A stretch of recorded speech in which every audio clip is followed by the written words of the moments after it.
In order to build socialism, and later on communism, you need material security. But what you need most is to develop a communist consciousness. If we don't study politics, Marx and Lenin, how can we raise people's political consciousness? Building socialism and communism would be impossible. So one of the important functions of the party in the factory is to organize political study classes for workers and cadres. One might think that this would slow down production, but in fact, it increases it. The study of Marxism and Leninism and the understanding of materialism enables the workers to put their ideas into practice.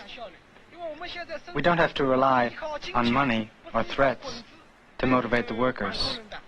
We count on Marxism-Leninism. That's the difference between capitalist factories and ours. It increases production rather than slowing it down.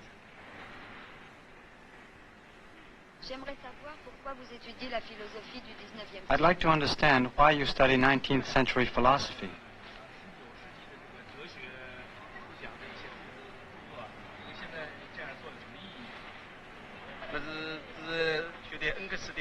You mean the study of Engels' Anti-Düring. The Anti-Düring is one of the most important classical works of Marxism-Leninism. Although it was written in relation to a particular struggle between Marxism and opportunism in the 19th century, it's still valid. We study the Anti-Düring today to help us understand the meaning of materialism and of idealism. An impulsive reaction is very similar to a false intuitive thought. What is an impulsive reaction? What does intuitive thought mean? In the third chapter, Engels concentrated on denouncing and condemning Düring's a priorism. Düring taught and defended a priorism, claiming that principles exist prior to objects. Düring maintains that thought is a framework. According to him, the unity of one's thought creates the unity of being.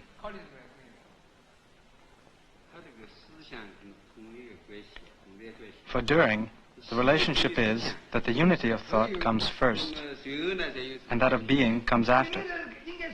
Let's say I want to go somewhere.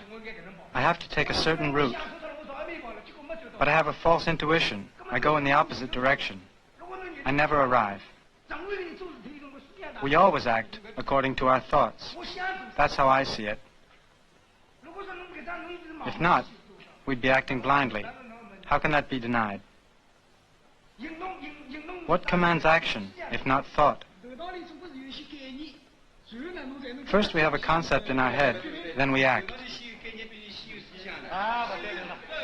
You're wrong. If the concept comes first, that means thought.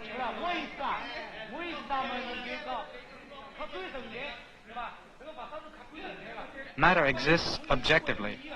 It doesn't depend on man's will. It can never be created by will alone. Lao Li just said that he wanted to go east, but he went west because of a false intuitive thought. That's why he was wrong. And yet both east and west exist objectively. The problem is knowing if there are intuitive thoughts, not whether they are right or wrong. From a materialist point of view, we must not overemphasize intuitive thoughts. These thoughts may seem to jump to mind in a matter of seconds, as part of a process. But in reality, they are necessary conclusions. They are determined after long periods of practical experience, or after careful reflection. They are founded objectively, after a long accumulation. Form and reality always have foundations. That's the first point. The second is, as impostors like Liu Shaoxi claimed, that thought explains everything, that everything is decided and created by thought. They fell completely into idealistic a priorism. Let's take an example, the recent problem we had with the double cooling turbo generator. There were two different points of view. Take it apart and start all over again, which would have kept us from finishing on time, or not take it apart and install an insulator. Taking it apart would have kept us from getting the job done, but installing an insulator was just what we needed. That proves that this intuitive thought was correct. But where does this thought come from? Where did it come from when the decision was made? Was it innate? Or did it spring right out of practical experience, from acquired knowledge? The question is, where did this thought come from? It's the result of accumulated experience. So it didn't just drop out of the sky. But intuitive thoughts do exist. If Lao Yu told us, take the rotor apart, wouldn't that be a sudden intuitive thought? Take it apart? If he told us to do it, we would. Because Lao Yu acts on the basis of his own experience. Otherwise, we wouldn't do it. That idea should be criticized. A sudden intuitive thought, in my opinion, is actually a concept. The question is, where does this concept come from? If we just take things literally, we can accept the concept of wrong or right intuitive thoughts. First they study in small groups. Then all the groups meet together in a general assembly to present and discuss their work.